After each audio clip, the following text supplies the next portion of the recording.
Alright, so I'm going to do another prediction video, and this one's going to be on the first two games of the semifinals in the LCS playoffs. The first game is H2K versus Fnatic, and the other one is C9 versus Team Liquid. I'm going to go over H2K and Fnatic first, and then I'll go over C9 and Team Liquid, and I'll discuss why a little bit while I'm saying who's going to win is going to win. Once again, it's just predictions. I could be wrong, and the complete opposite could happen. But I'd also like to hear what you guys think. So listen to what I have to say, and if you agree or disagree, let me know in the comments. But for the first game, it's going to be H2K versus Fnatic. Now, first, just going into this match, you have to understand that Fnatic has a 2-0 record against H2K. And it wasn't even like the two wins were towards the beginning of the split where H2K was still kind of figuring out what kind of team they were and how things were going to mesh. No, they recently beat H2K. So, and Fnatic handled them at the end of the split when H2K is, arguably playing the best that they have. And I don't know. If you watch the last game that they played during the regular split, H2K up until that point was playing really well. And it just seemed like that game, they just weren't playing up to their level that they should hold themselves accountable for. And so you could say it was maybe just a bad game, but at the end of the day, even though they have a 2-0 record against them and they beat them, the Fnatic beat them recently, you cannot deny how well H2K as a whole has been playing towards the end of the split. And because of that, I think that's going to shine through in a series where H2K, you'll really get to see how well the team and Prawley are able to adapt during the matchup. And this will really give also Prawley his chance to really show his chops against a top team in a series as a coach. And if he can help his team adapt to how Fnatic usually play, then he might be able to pull them through. And H2K, I think, might win, and I think it's going to be a 3-2. I don't think this is going to be a close series or like a blown out series. I don't think anyone's going to go 3-0 in this one. I think it's going to go 3-2. If it goes 3-1, I'm going to say Fnatic got rolling really early and went 3-1 against H2K. But if it's close, I think H2K are going to pull it out because Fnatic, I think, might choke. And I'm going to say they might not hit the Nexus enough because they have a record of not hitting the Nexus enough. So, in the end, if it's a close game, H2K will take it, I think. If it's not a close series and Fnatic gets that ball rolling, and if Fnatic wins game 2, I don't think H2K, I don't think they're going to win the series. So, we'll see how that goes. Moving on, bringing it back to North America, we have C9 versus Team Liquid. And once again, even for this matchup, C9 is the team in this matchup that has the 2-0 record against Team Liquid. And it's the same thing. C9 recently beat Team Liquid, and they won it convincingly. Sneaky went like 9-0 on Lucian in their last matchup.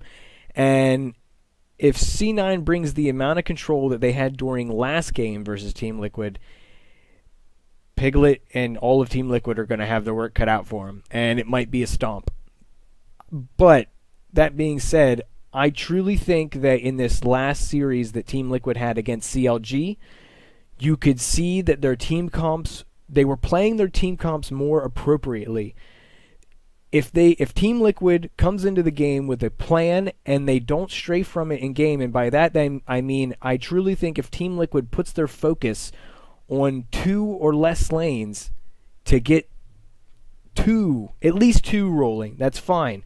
But in all these other games, you have Quas, Phoenix, and Piglet, and they're all really good. And it seems like Team Liquid tries to spread the love maybe a little too much, and because of that, they end up, I don't know, they don't, if one of them gets shut down, they kind of fall apart. Instead of having a core, this is what we're going to do, this is how we're going to do it mindset, which is what they did in the last series, and you could see clear-cut ideas that were working. Like they actually successfully ran a Protect the Cogmaw comp, which they tried doing something like that similar earlier in the split with Piglet, but it turned into they were using all the spells that they should have been using on Piglet to let him do work in a team fight they were using on other people. And because of that, Piglet was sometimes left to fend for himself in those games. And for me, I think that is a waste of not only talent, but it's just a waste of time and coordination for everybody. Because if you're going to have a clear case of Protect the Cogmaw, you better be able to run it right. And for me, I think they should be giving Piglet more resources than they really are. I mean, even still, they're not putting all their chips into that basket yet with Piglet, which I guess I kind of understand with how well Piglet didn't do during the beginning when he first joined. But I think they're starting to mesh well to the point where you can start to give him more opportunities to carry. I mean, shit, you brought a world champion AD carry from Korea to North America, and then when you first have him start playing, it's like you're not even taking that into consideration, that you have a just mechanically awesome AD carry that should be able, if given the resources, be able to perform. And sometimes you don't give them the resources. And I really think if Piglet demands more resources all the time, I think they'll see better. Like if they just go with, we have an all-star AD carry, feed the monster that is Piglet, and let him be that world champion AD carry that everyone expects, instead of letting him fend for himself with Xpecial's help sometimes and trying to see if he can get kills by himself. Fuck that. Give him kills. Get him kills. Let him carry. And then protect him. And I think they'll do really well. But if they don't do that, if they do what they've been doing all split with Piglet and not really having cohesive... I shouldn't say they don't have cohesive comps. Their comps work together. It's just whenever it seems like sometimes they get these comps and then they go into the game and then they don't do what they seem to have had planned going into the game from Champ Select. They have this comp and then they don't follow what that comp should be doing, and I don't understand that. But I will say this, like I did earlier, they fixed that, and that you could see it was better play from them in this last series. Now you could also say it was CLG in the postseason, and that's not really the postseason CLG, like always, is not like the beginning of the season, mid-season CLG. So you can't really say if they've had the toughest competition. C9 has been making strides, as long as you don't count IEM. They've been making strides to be really good, and they've looked like they've gotten some of that swagger back that they had all these seasons.